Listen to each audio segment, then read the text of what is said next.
우리가 가지고 있는 이 복음이 너무 소중한 겁니다. 그래서 거기 나오는 대로 복음이란 예수께서 우리의 죄를 대신하여 십자가에 못 박혀 죽으시고 부활하셨다는 것이다. 누구든지 이 복음을 믿으면 구원을 받을 수 있다 하는 생명과 같은 이 복음의 메시지가 우리에게 떨어졌어요. 그래서 그것이 싹이 나고 자라서 열매를 지금 맺었습니다. 그래서 우리가 거듭난 것이 썩어질 시로 된 것이 아니라 그랬습니다. 살아있고 영원한 하나님의 말씀, 그 하나님의 말씀으로 우리가 거듭났다는 거예요.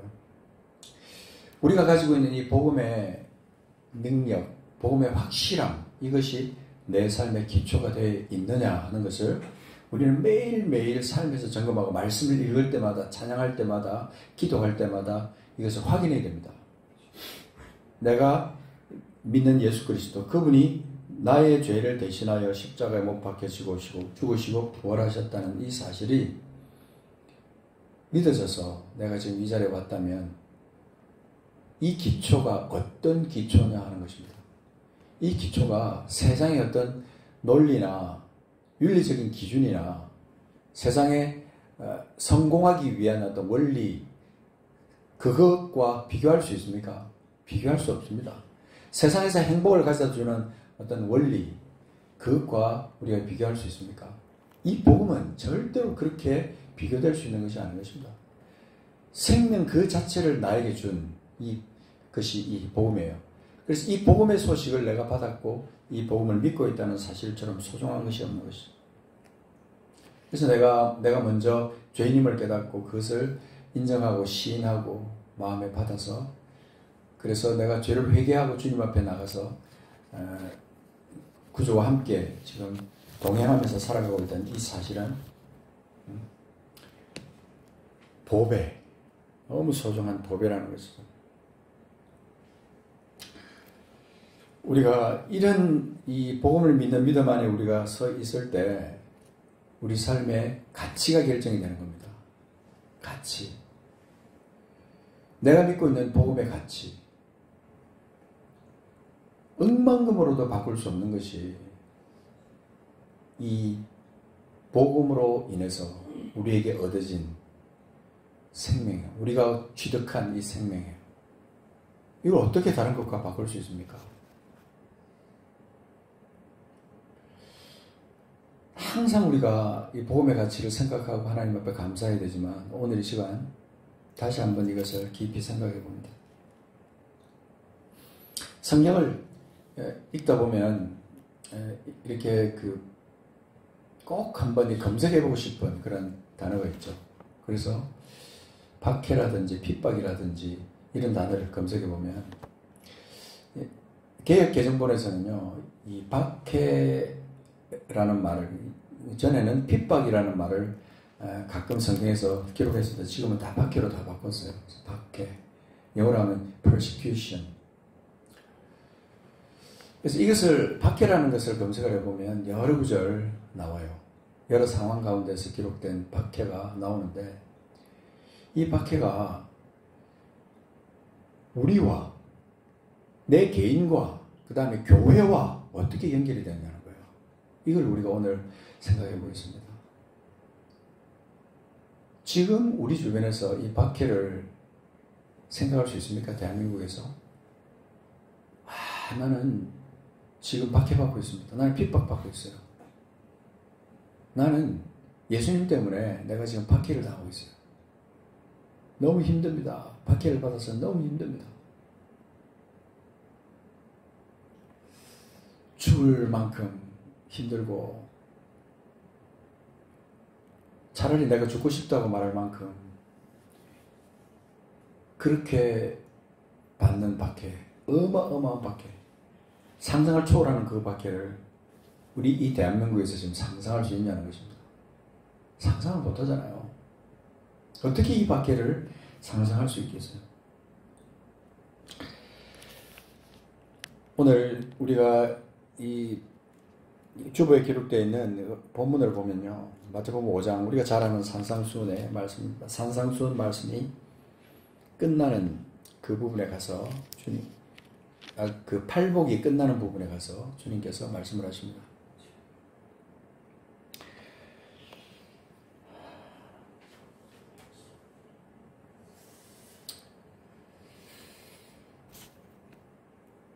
의를 위하여 박해를 받은 자는 복이 있나니 천국이 그들의 것이며. 이 마태복음 5장 10절부터 나오는 이 말씀은요, 그냥 단순하게 주님께서 쉽게 말씀하신 말씀 아니라고 생각합니다. 주님은 이미 미래를 다 보시고 당신 자신을 위해서 그분의 이름 때문에 목숨을 걸고 그렇게 믿음을 지킬 사람들에 대한 신앙의 모습들을 주님은 다 알고 계셨던 거죠. 예수님 때문뿐만 아니고요, 구약시대 때도 하나님의 이름을 붙들고 그 이름 때문에 박해를 당한 사람들이 많이 있었습니다. 그죠? 대표적인 사람이 누구죠? 다니엘, 그죠? 다니엘 같은 사람은 진짜 대표적인 사람이었어요. 다니엘과 그 친구들. 정말 우리가 상상할 수 없는 박해를 받은 거예요. 목숨을 그들은 내놓은 그런 믿음이었어요. 그들에게 박해라는 것은 다른 무엇과도 바꿀 수 없는, 근데 생명과도 그들은 바꿀 수 있다. 내가 이 박해를 받았을 때 내가 죽어도 이 하나님을 사랑하고 하나님을 위한 이 믿음은 내가 절대로 버릴 수 없다.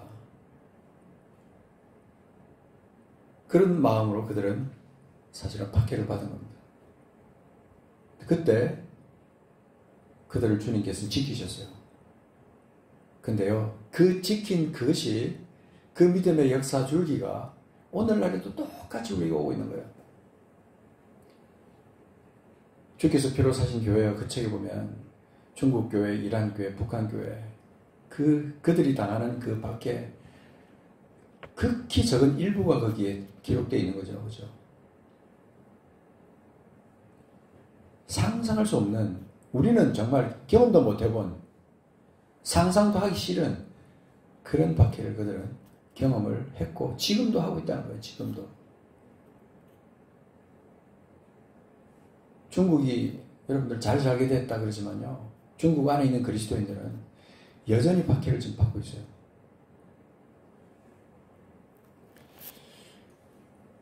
그리고 그 책에 나오지 않은 많은 나라들, 수많은 나라들이 지금도 박해를 받고 있습니다.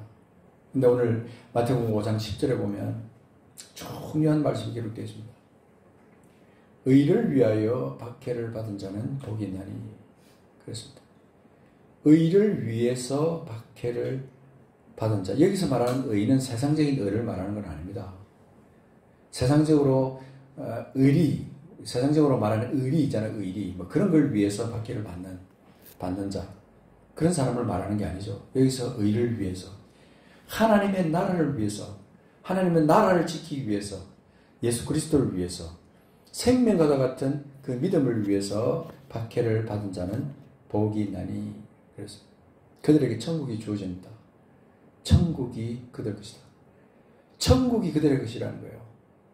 이 땅에서는 그 어마어마한 말로도 할 수 없는 그런 박해를 받았다고 할지라도, 이 땅에서 그 고통이란 고통, 최고의 고통을 당한다고 할지라도 그들에게 천국이 있다면 잠시 받는 그 고통은 영원한 천국에 비해서는 아무것도 아닌 거죠. 이 천국이 그들의 것인 겁니다. 그래서 아빠가 자식을, 죽는 자식 앞에서 그렇게 말한다고 그러잖아요.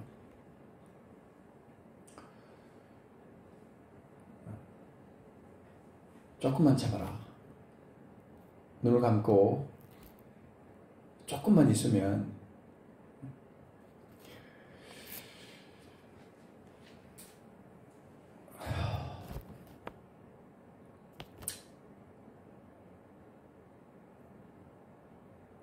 우리가 자녀가 죽는 그 현장 앞에서, 그것도 그냥 어떻게 뭐 병이 나서 죽는다든지, 교통사로 죽는다든지 그런 상황이 아니고, 주님 때문에 남편이 죽고 아내가 죽고 자식이 죽고 나도 결국은 그것 때문에 전기 롤러 그 큰 무게 있는 거기에 짓눌려가지고 고통을 당하면서 그렇게 죽어가는 그런 상황. 그런 상황들을 우리는 지금 상상을 하지만 우리하고는 거리가 먼 그런 상황이라고 생각할 수 있어요.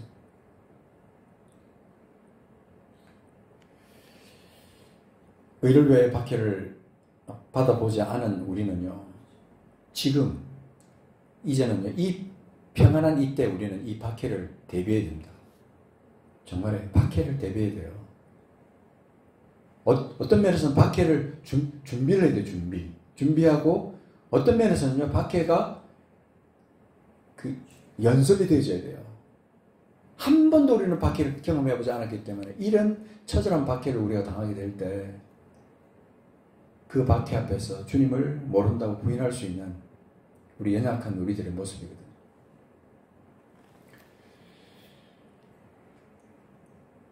나에게 천국이 있습니다. 우리에게 천국이 있습니다. 이 천국이 있기 때문에 우리는 분명히 복이 있어요. 복이 있어요. 이 땅에서 모든 걸 다 잃어버리고 내 생명을 잃어버린다 할지라도 이미 천국은 내 것이라고 할 때 잠시 살다가 가는 이 땅에서 그냥 내가 그대로 이 주님 때문에 내가 목숨이 끊어지는 한이 있어도 나는 영원한 천국을 내 것으로 이미 만들었기 때문에요. 이 박해는 나에게 복이 될 수 있다는 거죠. 11절에 가서 보십시오. 나로 말미암아 너희를 욕하고 박해하고 거짓으로 너희를 거슬러 모든 악한 말을 할 때는 너희에게 복이 있나니. 10절에도 복이라는 단어가 나오고 11절에도 복이라는 단어가 나옵니다.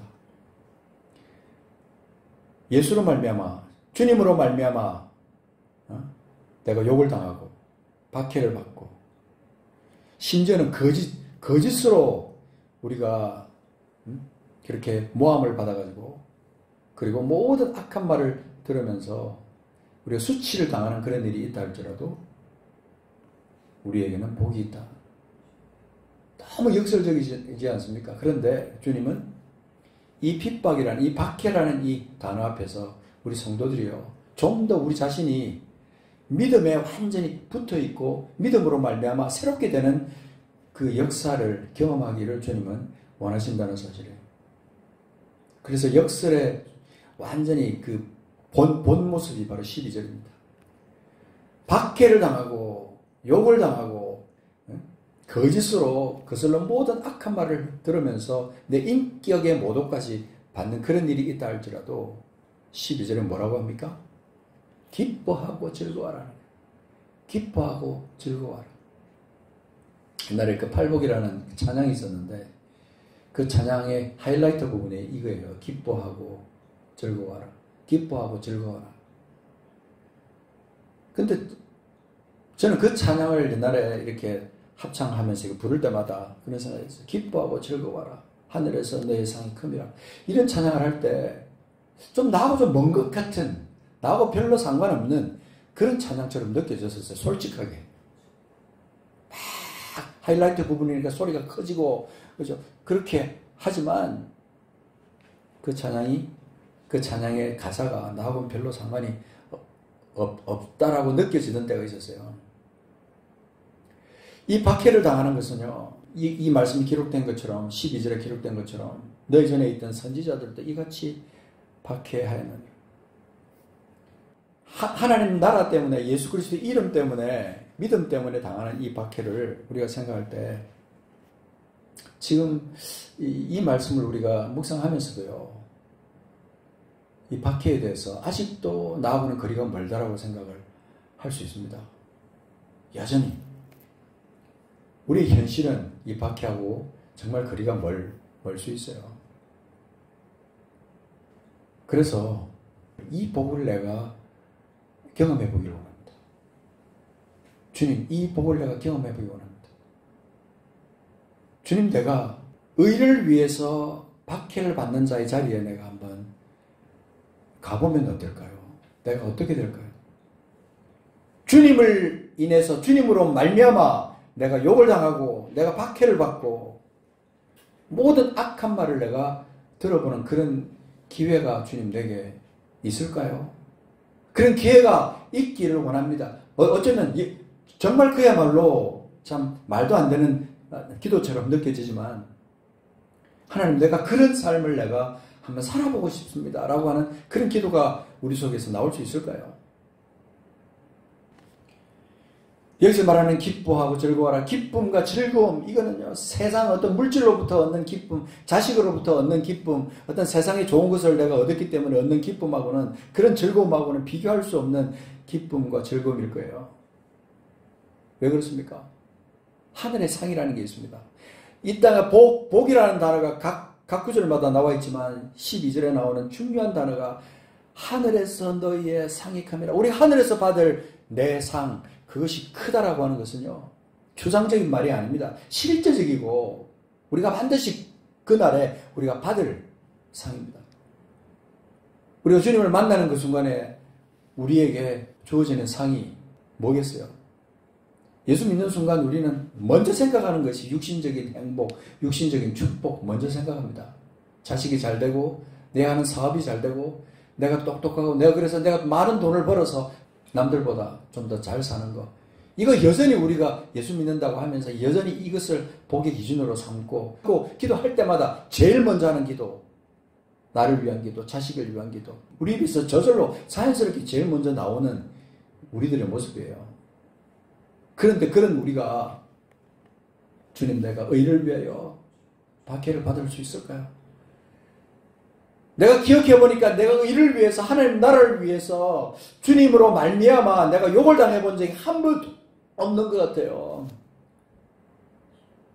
주님 때문에 내가 박해를 받아본 적이 없는 것 같아요. 주님 때문에 내가 억울한 말을 들어본 적이 없어요, 주님. 제가 이 말씀을 내가 묵상하면서 참 하나님 앞에 부끄럽습니다. 주님, 제가 언제 주님 때문에 제가 박해를 받아본 적이 있습니까? 내가 누리는 기쁨, 내가 누리는 즐거움, 이것이 잘 분석해 보니까 주님 나라 때문에 내가 기뻐하고, 주님 나라 때문에 즐거워하고, 의를 위해서 박해를 받으면서 내가 기뻐하고 즐거워해 본 적이 한 번도 없었나요, 주님? 어쩌다가 복음 전도를 하면서 어떤 사람들이 전도지 하나만 받아줘도요, 그렇게 마음이 기쁜데, 내가 박해받고 내가 억울한 말을 듣고 내가 그래서 또 받고 또 욕을 당하고, 그런데 그 사람이 어느 날 갑자기 주님을 만나 나보다 더 큰 믿음의 사람이 되는 것을 볼 때 우리 주님은 얼마나 기뻐하시고, 그때 내가 바라보는 그 안에서, 그 사람 안에서 내가 볼 수 있는 하나님 나라, 그 주님이 나를 통해서 그 생명을 그 사람에게 주었다라고 생각하는 그런 경험을 내가 한 번이라도 해본다면 이 기쁨과 즐거움은 말로 다 할 수가 없겠죠. 이 말씀이 조금 무겁습니다. 사실은 마태복음 5장 10절부터 12절 말씀 좀 무거운 말씀이에요. 그런데도 너무나 기쁜 거예요. 무겁기는 한데 이 말씀이 내 삶의 현장으로 딱 들어와서 그것이 열매로 나타나게 되면 말할 수 없는 기쁨, 즐거움으로 연결이 될 수도 있겠다는 생각이 드니까 막 가슴이 벅차요. 우리가 오늘 이 시간에 좀 성령이 임하셔서 우리 마음 안에 새로운 결단이 일어나고 우리 삶의 패턴이 바뀌어지는 그런 시간이 되기를 원합니다. 맨날 듣는 말씀, 또 알고 있는 말씀, 그냥 듣고 끝나버리는 시간이 아니라, 요한복음 15장 20절 말씀에 한번 좀 찾아서 보십시오. 이 말씀이 중요한 말씀이 기록되어 있는데요. 요한복음 15장 20절 말씀, 이 말씀에는 왜 우리가 박해를 당하고 왜 우리가 억울한 말을 들어야만 하느냐, 들을 수밖에 없느냐 하는 그 이유가 여기 기록되어 있어요. 요한복음 15장 18절부터 보십시오. 18절부터 15장 18절. 세상이 너희를 미워하면 너희보다 먼저 나를 미워한 줄 알라. 너희가 세상에 속하였으면 세상이 자기의 것을 사랑할 것이나 너희는 세상에 속한 자가 아니요 도리어 내가 너희를 세상에서 택하였기 때문에 세상이 너희를 미워하느니라. 너희는 세상에 속한 자가, 다시 읽어보면요, 너희는 세상에 속한 자가 아니요 도리어 내가 너희를 세상에서 택하였기 때문에 세상이 너희를 미워하느니라. 20절. 내가 너희에게 종이 주인보다 더 크지 못하다 한 말을 기억하라. 사람들이 나를 박해하였은즉 너희도 박해할 것이요 내 말을 지켰은즉 너희 말도 지킬 것이라. 이 말의 의미가 뭔지 아십니까, 여러분? 깊이 묵상해봐야 될 아주 깊이 있는 말씀이에요. 너희가 19절에 보면 너희가 세상에 속하였으면 세상의 자기의 것을 사랑할 것이나. 우리가 세상에 속한 자입니까? 주님, 내가 세상에 속한 자입니다라고 주님 앞에 그렇게 여러분들이 말할 것 같으면 여러분의 신앙은 아무것도 아니에요. 30년, 40년을 예수를 믿는다고 해도 세상에 속한 사람이라면 의미가 없는 겁니다. 여러분의 생명은 가짜예요. 근데 나는 세상에 속한 자가 아니라는 겁니다. 너희는 세상에 속한 자가 아니요 도리어 내가 너희를 세상에서 택하였기 때문에 우리는 주님의 나라에 속한, 주님 안에 속한 자예요. 그래서 세상이 나를 미워한다는 거예요. 그래서 나를 미워하는 겁니다, 지금. 내가 예수를 나타내기 때문에 세상 사람들은 나를 미워하기 시작한다. 나를 배척한다. 박해한다. 거부한다. 그건요, 주님이 내 안에 있기 때문에 그런 거예요. 내가 주님을 드러내기 때문에, 내가 주님의 의를 드러내기 때문에, 주님 나라를 드러내고 주님 생명을 자랑하고 주님 안에 있음을 내가 나타내기 때문에 내가 세상에 속하지 않은 것을 그 사람들이 보거든요. 아, 저 사람이 나와 다르구나. 나는 세상에 속했는데 저 사람은 나처럼 세상에 속한 것이 아니구나. 내 안에 빛이 드러나고 생명이 드러나기 시작하면요, 빛으로 나오기 싫어하고 생명 가운데 오기 싫어하는 사람들은요, 당연히 나를 핍박하죠. 미워하죠. 근데 놀라운 것은 내 속에 빛이 있고 생명이 있으면요, 그 생명으로 말미암아, 빛으로 말미암아 그들이 주님 앞으로 나온다는 거예요. 그게 초대교회 성도들의 모습이었어요. 그들이 뭐 예수를 믿으라고 전도지를 나눠주고 뭐 어떻게 하고 그 떡을 만들어 갖다 주고 그렇게 했겠어요. 그보다는 그들은 그 안에 있는 예수, 생명과도 같은 그 예수의 생명이 그들 안에 자리를 잡고 있는 거예요. 그 생명이 그들 안에서 역사하고 그것이 밖으로 흘러나가면서 그 능력들이, 사랑의 능력들이 나타나니까 그를 바라보는 사람들이 주님 앞으로 온 거예요. 그래서 여러분, 야고보서 4장 4절에 보면 중요한 표현이 있습니다. 야고보서 4장 4절 보십시오. 여기 보시면 제가 그냥 읽을게요. 가늠한 여인들아, 세상과 벗된 것이 하나님과 원수됨을 알지 못하느냐. 여기 보면 세상과 벗된 것이 하나님과 원수됨을 알지 못하느냐. 이 가늠한 여인들아 그랬는데요, 사실은 이게 그 원래 기록이 가늠한 사람들아, 가늠한 자들아, 가늠한 너희들아 그렇게 돼 있어요. 애매하게 지금 괜히 가늠한 여인을 갖다가 지금 얘기를 했는데, 가늠한 자들아, 세상과 벗된 것이 하나님과 원수됨을 알지 못하느냐. 그런즉 누구든지 세상과 벗이 되고자 하는 자는 스스로 하나님과 원수되는 것이니라. 그렇게 말하는 거예요. 세상과 벗된다고 하는 것은요, 곧 하나님과 원수되는 것이다. 이렇게 말하는 거예요. 이게 진리입니다. 친구가 되려고 한다. 세상과 벗이 되려고 한다. 그런 삶의 패턴으로 나가면 하나님과 원수된다는 거예요. 이게 무서운 말이지 않습니까? 그죠? 내가 세상과 벗된 것이 하나님과 원수된 것을 알지 못하느냐. 하나님을 사랑한다고 하면서 세상과 벗대가지고 그렇게 살면 그런 사람을 가리켜서 야고보서 4장 4절은 가늠한 사람이라고 그렇게 말하는 거예요. 세상과 벗이 되고자 하는 자는 스스로 하나님과 원수되는 것이다. 스스로 하나님과 원수되는 것이다. 그렇게 말하는 거예요. 내가 그 세상 가운데 살지만 나는 결코 세상과 벗이 될 수가 없어요. 세상과 친구가 될 수 없단 말입니다. 나에게 있는 원수를 사랑하는 것과 세상과 벗이 되는 것과는 차원이 다른 거예요. 그죠? 자, 마태복음 5장 44절. 5장 44절 가서 보시면, 나는 너에게 이른다.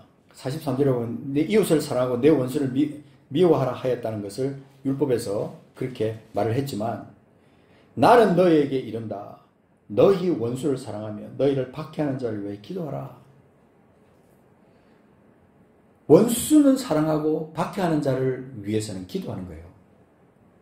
원수는 사랑하라. 이 성경이 계속 우리에게 말씀하는 거잖아요. 원수. 내가 정말 도저히 함께할 수 없는, 멀리하고 싶고 생각하기 싫은 그 원수. 그 원수를 위해서는 사랑을 나타내는 거예요. 사랑. 그리고 로마서 12장 14절에 가서 그건 뭐라고 되어 있냐면요. 로마서 12장 14절에 너희를 박해하는 자를 축복하라. 축복하고 저주하지 말라. 기도하는 것보다 한 단계 넘어서서 축복하라고 로마서 12장 14절은 그렇게 말하는 거죠. 너희를 박해하는 자를 축복하라. 축복하고 저주하지 말라. 이 영적 원리가 여기에 담겨 있는 것입니다. 스스로 오늘 성령께서 우리에게 이 영적 원리를 깨닫게 하시기를 기도합니다. 자, 몇 가지 말씀만 더 볼게요. 중요한 말씀입니다. 꼭 이 말씀 찾아보십시오. 디모데후서 3장 12절.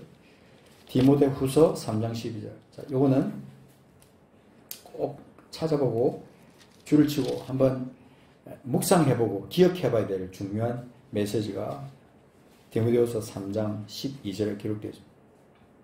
요 한 구절이 우리에게 말해주고 있는 의미가 아주 큽니다.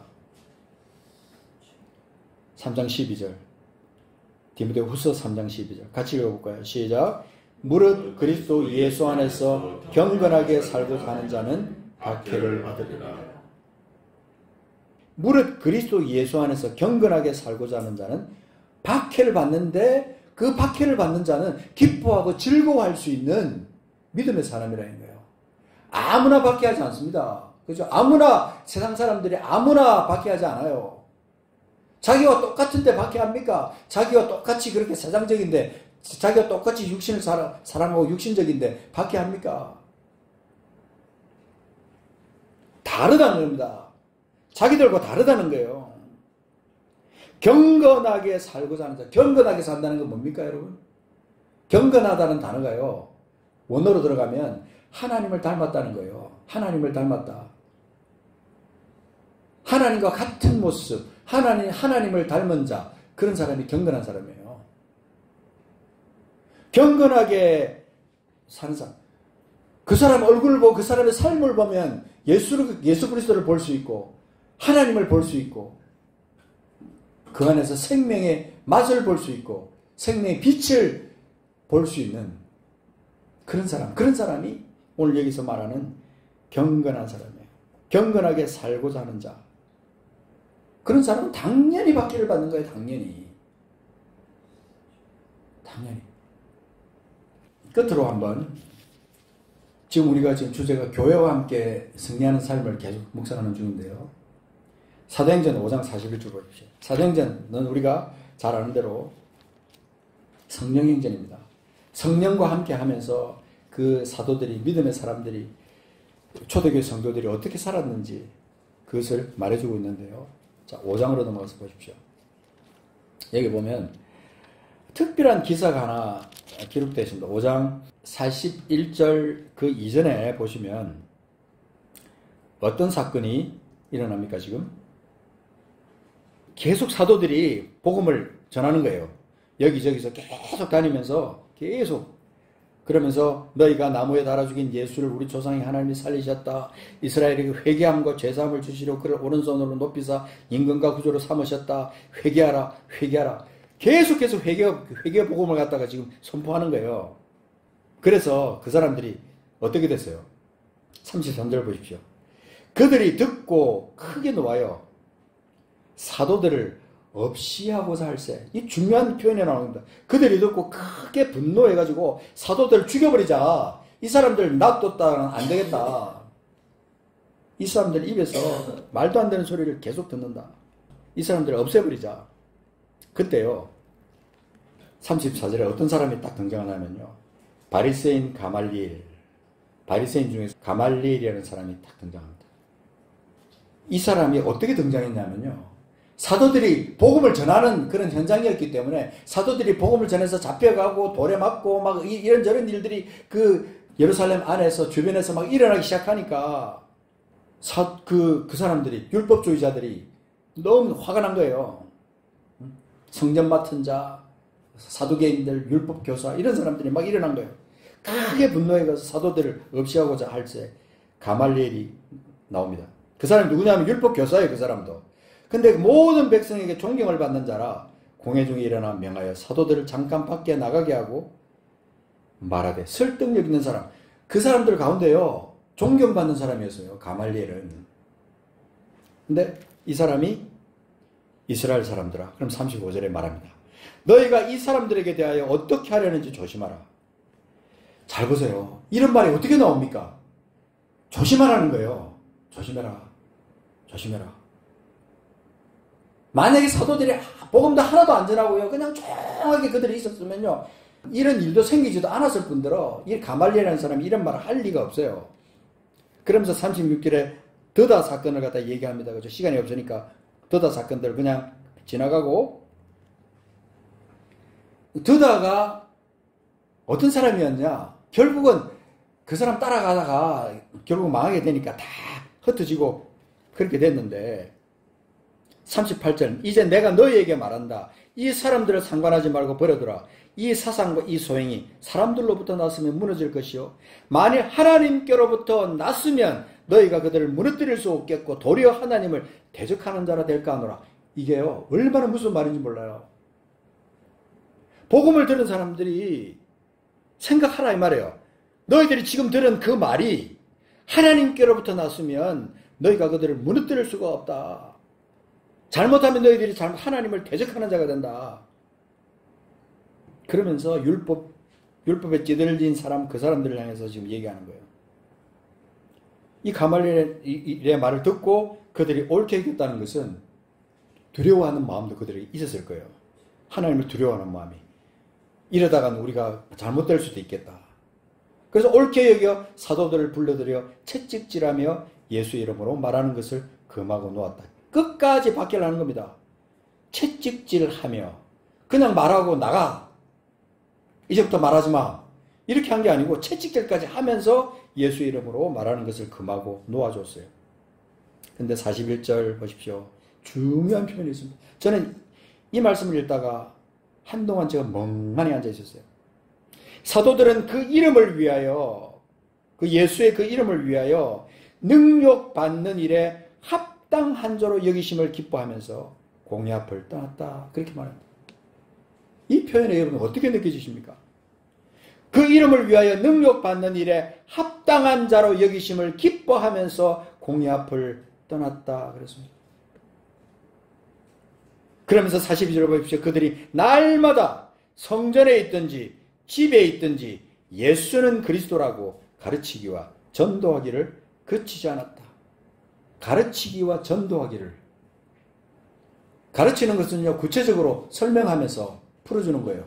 전도하는 것은요, 어쩌면 큰 그 공개적인 장소나 이런 데서 예수 그리스도를 선포하는 거예요. 그것을 그치지 않았다는 거예요. 계속 했다는 거예요. 계속. 2장 43절부터 보면은 사람마다 두려워하는데 사도들로 말미암아 기사와 표징이 많이 나타나니, 그러면서 그 안에서 그들이 막 믿는 사람들이 계속해서 그렇게 일어났지만, 그 사람들이 45절 보면요, 재산과 소유를 팔아 각 사람의 필요를 따라 나눠주며 날마다 마음을 같이하여 성전에 모이기를 힘쓰고, 재산과 소유를 팔아 각 사람의 필요를 따라 나눠줬다는 것은 그들 속에 사랑이 충만했다는 거예요.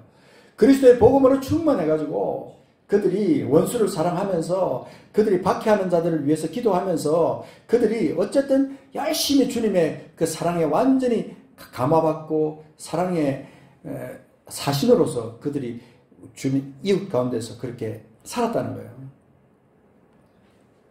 그들은요, 히브리서 10장 34절에 나오는 것처럼 너희 소유를 빼앗기는 것도 기쁘게 당한 것은 더 낫고 영광 소유가 낫고 영광한 소유가 있는 줄을 그들은 알았기 때문에 그런 삶을 살았다고 히브리서 10장 34절에 믿음의 사람들의 삶의 모습을 말해주고 있는 거예요. 그들의 삶의 모습은요, 모여서 헤어지고 그들이 한 게 뭐예요? 그저 예수 그리스도를 전한 거예요. 예수 그리스도 십자가 죽으심 그리고 부활하심, 그것이 너희를 위한 것이다. 너희를 살리기 위해서 주님이 그렇게 죽으시고 부활하신 것이라고 그들에게 첫 만나면 그렇게 외치고 다닌 거예요. 나의 삶의 모습, 내가 예수 믿고 난 다음에 내가 할 수 있는, 주님을 위해서 할 수 있는 그 일이 무엇입니까? 내가 부자가 되는 겁니까? 내가 행복하게 사는 겁니까?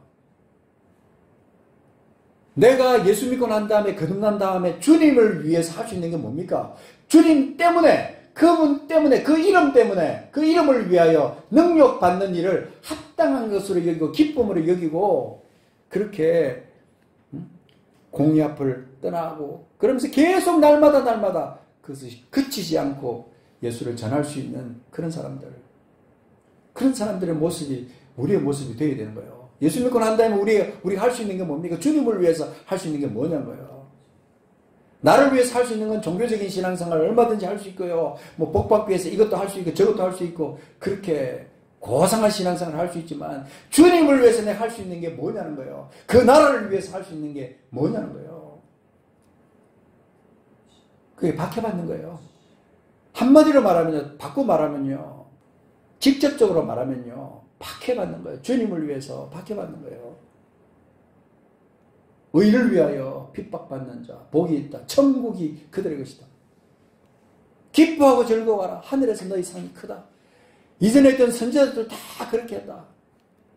우리가 이 마을에서 내가 살고 있는 곳에서 내가 주님을 위해서 할 수 있는 것이 무엇인지 주님께 질문해 보십시오. 기도해 보십시오. 하나님, 내가 주님을 위해서 내가 할 수 있는 게 무엇입니까? 내가 지금까지 삶에서 주님을 위해서 내가 한 게 무엇입니까? 주님을 위해서 내가 핍박받아 본 적이 없는 것 같아요. 그렇게 우리가 생각되면 우리 자신을 돌아보고 내 삶의 모습에서 정말 간절하게 하나님 앞에 기도하면서 하나님, 내가 핍박을 받으면서 억울한 말을 들으면서 기뻐하고 즐거워할 수 있는 내 모습입니까? 주님, 나를 살펴주십시오. 사랑 아니면 우리를 이런 믿음의 사람으로 바꿔놓을 수 없어요. 주님을 향한 사랑, 이웃을 향한 사랑, 그 두 가지예요. 다 우리에게 있어야 그런 삶으로 바꿔질 수 있어요. 제가 이 주께서 피로 사신 교회 책을 보다가 239쪽에 가니까 이런 표현이 있더라고요. 제가 한번 읽어보겠습니다. 북한의 어떤 지하교회들은 자신들을 지속적으로 연합시키고 예수 그리스도께 대한 자신들의 믿음을 일깨우기 위해서 몇 가지의 문구를 낭송합니다. 북한의 어떤 지하교회 성도들이 그렇게 한다는 거예요. 그들은 모임을 가질 때마다 먼저 주기도문을 낭송하고 이어서 다음에 5개의 문구를 낭송합니다. 첫째, 우리가 당하고 있는 고난과 박해는 우리의 기쁨이며 영예입니다. 두 번째, 우리는 비웃음과 경멸 그리고 불이익을 예수의 이름 안에 있는 기쁨으로 감당하기를 원합니다. 셋째, 우리는 다른 사람들의 눈물을 닦아주며 고통을 당하고 있는 사람을 위로하기를 원합니다. 넷째, 우리는 우리의 이웃을 사랑함으로 그들 또한 그리스도인이 될 수 있도록 우리의 삶을 위험 가운데 내던질 준비가 되어 있기를 원합니다. 다섯째, 우리는 하나님의 말씀에 기록되어 있는 규범에 따라서 우리의 삶을 살기를 원합니다. 이 5개의 문구를 모일 때마다 낭송한다는 거예요. 그 중에 두 번째가 너무 마음에 와닿았어요. 우리가 당하고 있는 고난과 박해는 우리의 기쁨이며 영예입니다. 여러분, 이런 고백을 할 수 있습니까? 우리가 당하고 있는 고난과 박해는 우리의 기쁨이며 영예입니다. 기쁨이며 영예래요, 영예. 영광스러운 거래요. 우리는 비웃음과 경멸 그리고 불이익을 예수의 이름 안에 있는 기쁨으로 감당하기를 원합니다.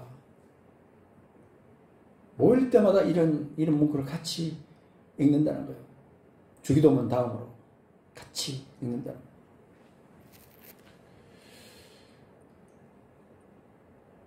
우리 신앙은 너무 고상합니다. 지금 너무 고상해요. 너무 몸을 도사리는 신앙생활이에요. 주님이 우리와 함께 하시고 우리를 위해서 생명을 주셨어요. 그렇다면 우리는 이 교회 안에서 교회와 함께 우리가 어떤 신앙생활을 해야 하나님 기뻐하시는 신앙생활로 천국을 소유하면서 기뻐하고 즐거워할 수 있고 하늘에서 큰 상을 받을 수 있는 그런 믿음으로 우리가 우뚝 설 수 있느냐. 언제 주님 앞에 가더라도 주님 앞에 당당하게 주님 내가 이렇게 살다 왔습니다. 주님 위해서 이렇게 살다 왔습니다. 주님 자랑하며 주님 생명 나타내며 복음 전하며 살다가 그렇게 하다가 내가 왔습니다. 그렇게 자신 있게 주님 앞에 설 수 있는 우리가 되어야 되지 않겠느냐는 거죠.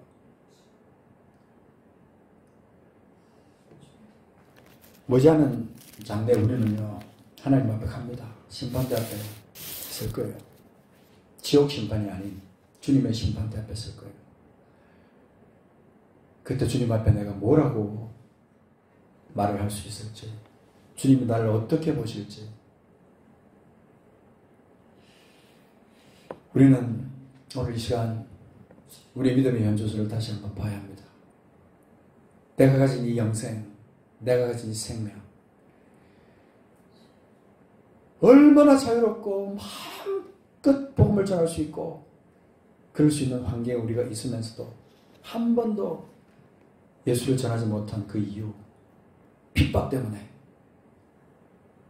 거절당할까봐, 이 거부감 때문에, 이 거부감이 싫어서, 거절당하는 이것이 너무 싫어서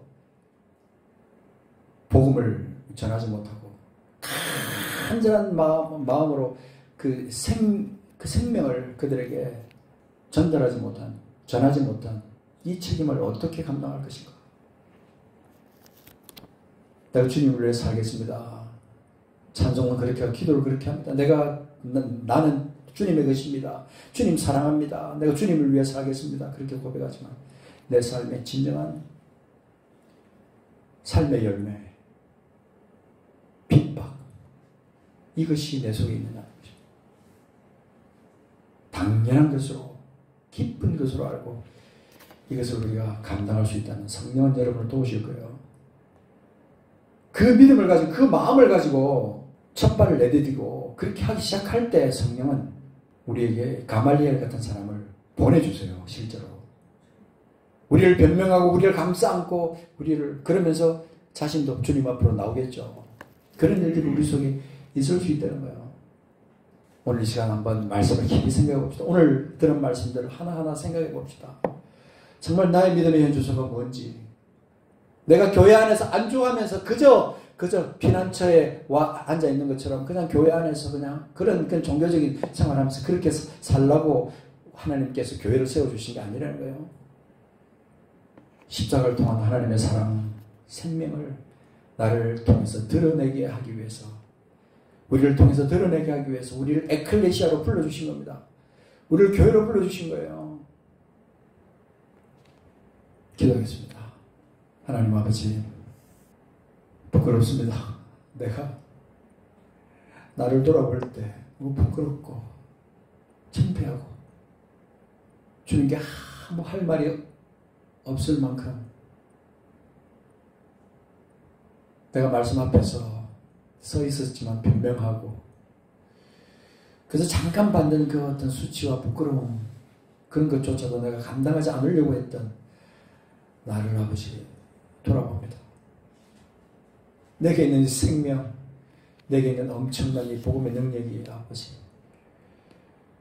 주님으로 인해서 내게 있는데 그거 부끄러워하면서 주님을 나타내지 못했던 나를 용서해 주십시오.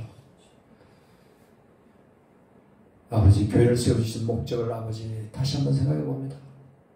교회를 통하여, 이 에클레시아, 이 교회를 통하여, 주님께서 피로 사신 이 교회를 통하여 예수의 생명을 드러내고 죽은 자를 살리고 그들을 천국의 백성으로 만들게 하는 역사를 일으키기 위해서 또 또한 교회를 세워주신 목적 중에 하나라는 것을 우리가 생각할 때 어떻게 해야 그것을 우리가 이룰 수 있는지 성령이여 지혜 주십시오. 우리가 어떻게 할지 용기 주시고 믿음 주시고 주님을 향한 그 믿음과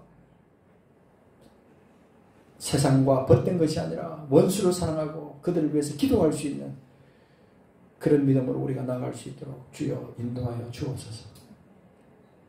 우리의 믿음을 돌아보게 하십시오. 바로 서게 하십시오. 성령님, 우리를 붙들어 주십시오.